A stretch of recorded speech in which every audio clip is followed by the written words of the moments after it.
Is artificial intelligence truly transforming the workplace as fast as we thought? A little ostentatious, don't you think? We're just learning where to trust it, where to use it. AI could soon take over a CEO role. Just because we can doesn't mean we should. This is a really important leadership moment. It sounds like quite a pickle. Okay, let's begin class, everyone. Open your textbooks. Question, Professor? Who's Al? I think you mean AI, as in artificial intelligence. Oh, so that's what that stands for. Yes, we'll begin this AI skills workshop by talking about why the prompt is so important. Prompt? So like AI only works if you're on time? No, prompt as in the command that you enter. Professor, about this chapter on large language models, is that like the time I modeled for an art class in Italy to learn how to speak Italian? Clearly, I need to come up with a new lesson plan. Class dismissed. Humans.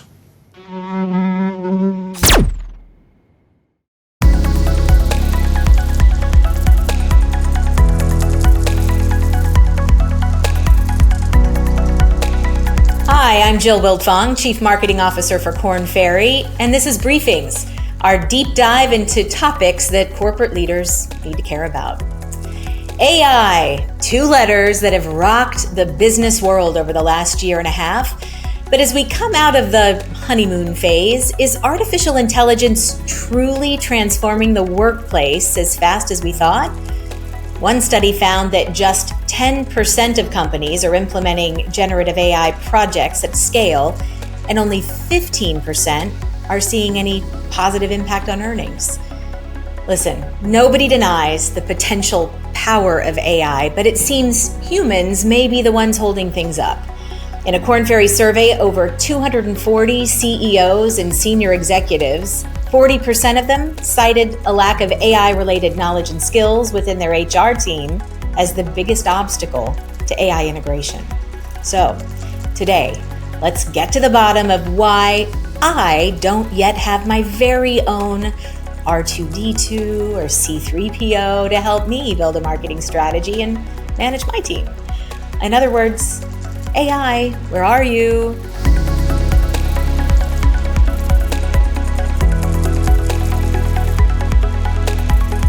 Of course, before we start, if you're watching us on YouTube, please be sure to like, subscribe, and leave a comment to let us know your thoughts on this topic. I'm joined today by Brian Ackerman, Korn Ferry's head of AI strategy and transformation. He is waist deep in all the latest AI developments at companies, so it's a treat to get his take on this topic. Brian, thank you for being here today. Thanks, Jill. And I don't know if it's just my waist. I might be higher. I believe that. It is really hard to separate AI fact from fiction these days. It seems that progress is slow on the one hand. And then on the other hand, you have a major video software company recently proposing the idea of a, quote, digital twin that could sit in on video meetings, synthesize notes, send out emails, file expenses for you. So help me out here. Where are we currently in terms of actual capability with this technology? Look, Amara's law says we always overestimate the impact in the short term and underestimate the impact in the long term. And that's certainly going to be true when it comes to generative AI. Companies are experimenting, the technology is new, and the green shoots of those savings that you talk about are all there. We're just learning where to trust it. We're learning where to use it, where not to use it. How much time does generative AI specifically really save? And where does human intuition still need to come to the front? So everybody is learning. So I wouldn't lose faith, but we are, as Gartner would say, probably heading into a little bit of a trough of disillusionment and a reality check. But this is a long-term transformation. Are there any specific gadgets? Is there software coming down the pipeline, let's say by end of this year, that we can start or should be starting to get excited about? I think there are two come to mind. By the end of the fall, Apple and Google will have generative AI firmly entrenched in your phone. And so whether we like it or not, generative AI is going to be, our companion at that point. The other thing that's really exciting to me is the emergence of devices that are self-contained that have little generative AI chatbots built into them, because it takes it away from just using it on your computer or on your phone, and really has the little assistant that you're carrying around with you, either in a pendant or attached to your clothing. That will open up use cases for AI in industrial settings and medical settings that probably don't exist today. Jarvis, you up? For you, sir, always. I'd like to open a new project file, indexed as Mark II. The render is complete. A little ostentatious, don't you think? What was I thinking? You're usually so discreet. Tell you what, throw a little hot rod red in there. Yes, that should help you keep a low profile. The render is complete. Yeah, I like it fabricated. Paint it. That's a clip from the movie Iron Man, in which Robert Downey Jr. as Tony Stark begins to build his famous Iron Man suit with the help of his AI companion Jarvis, which I'm sure would cost a pretty penny. Brian, even in the real world, you've estimated that integrating AI into business costs could cost an additional 50% or more per employee, which may be holding some firms back from committing at this time. What is the answer? Do we have an answer to the higher cost of AI? What it's forcing companies to do is treat the topic seriously. And what I mean by that is not to take a productivity tool and just give it to the organization and hope something magical happens with it. So we're seeing organizations that are forward leaning here really get serious about what uses of generative AI will yield productivity saves and exactly how. We're seeing organizations really begin to redefine roles so that the savings, if they're productivity savings, get baked into the role, not left to chance, so to speak, or somebody's individual wants and desires or proclivity with a tool. And certainly there are challenges. I mentioned at the top, a lack of AI-related knowledge and skills seems to be another big hindrance for companies beyond just cost. But you've said that every single piece of formal training material in this space right now is out of date the moment it's produced. It sounds like quite a pickle.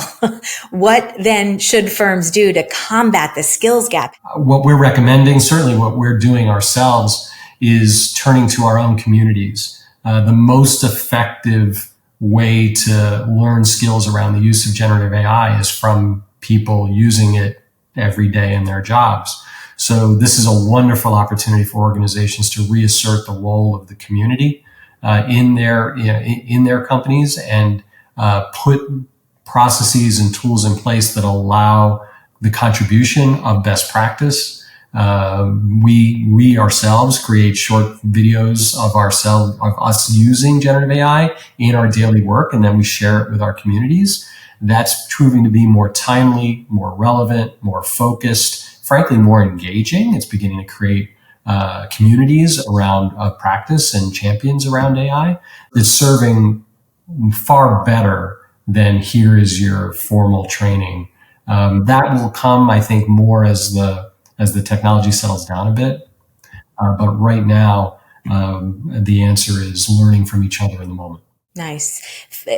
Finding ways to demonstrate AI's value was the biggest barrier to its use within organizations, according to one survey. But you've come up with a number of use cases to do just that.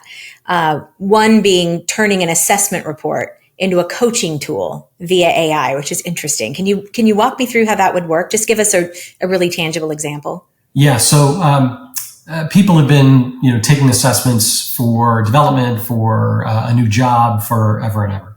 And it's an isolated event that you stop what you're doing, you take an assessment, you learn about yourself, and then hopefully something happens. And then you go back to your job, and then you go back to your life. So what generative AI is giving us the ability to do is take that knowledge of what you are good at and what you should be aware of and what you may need to develop, and instilling that in a bot and giving it to you on your phone so that you can use it as a tool in everyday situations. We have managers using it when they're about to walk into a difficult meeting. I think we're moving into a period when, for the first time ever, we may have things more intelligent than us. You believe these systems have experiences of their own and can make decisions based on those experiences? In the same sense as people do, yes. And so human beings will be the second most intelligent beings on the planet? Yeah. That's the so-called godfather of AI, Geoffrey Hinton, on 60 Minutes, making some bold claims about what AI will soon be capable of. And some business leaders might agree. In a recent survey of hundreds of US, UK, and Dutch business leaders, 43%, almost half, believed AI could soon take over a CEO role. Brian, what do you make of that? Is that just hyperbole, or is there a kernel of truth in there somewhere? I with respect to the gods of AI, I don't buy it. I think this is an opportunity for us as leaders to reassert what's important about being a leader and being human and bringing human agency and experience and emotion and talent to the decisions that we make and the businesses that we run. Since we're showing movie clips, Jeff Goldblum and Jurassic Park, just because we can doesn't mean we should. I think this is a really important leadership moment to reassert how we use AI as a tool to allow us to bring our humanity to the fore in important points and decisions that matter. It is interesting that in one study, 1/3 of employees do say they've already received better career advice from AI than from their managers. So there is some guidance and learning out there happening. And Brian, is that a good thing? Should firms be training their managers better, or is it acceptable to let AI kind of take over some things like mentorship? I think it is certainly appropriate for AI to help and take over certain tasks. And there are ways it will be a benefit in situations like coaching and mentoring. Absolutely, no doubt about it. But there's a difference between helping and delegating. I absolutely do not think that coaching as a topic or being a great manager is all of a sudden going to be delegated to the assistant on your phone. Hopefully, it will allow us to elevate our contribution to being a great manager as a person and let AI do what AI is good at: task tracking, development planning, research, summarization, some insight. That's all wonderful stuff. But it doesn't mean that it's appropriate to delegate the rest of what it takes to be a great manager. Maybe we dig in a little bit deeper there, because it is a little more people-friendly note for us to end on. You've said, right, the transformation to an AI integrated world isn't going to take away the role of the creator and of the human. Paint the picture for us. What's an example of what that duality looks like? Creators have been using technology-driven tools for years and years, from paintbrushes to special effects systems. So generative AI would be the next turn of the crank there. In each of those scenarios, the creator has found a way to assert what makes them unique in their art or in their prose or in their music. That will be the case here with generative AI. As managers, as coaches, as leaders, as colleagues, this is going to be the next great generation of assistant to help us go faster. I completely agree. Help us focus on the things that only we can contribute to the equation, if you like. It's going to be a productivity tool and an accelerator and a way to learn new skills. I'm just really focused on, if it is an important point to reassert that AI doesn't have agency, that it doesn't have emotion, it doesn't have experience. It is a simulation of all of that. And it is important for us to come back and reassert the importance of bringing that back into this discussion. Then it's going to be great. Brian, thank you so much for coming on. Really appreciate your insight today. Thank you. Up next, don't miss the must-know news in business from This Week in Leadership.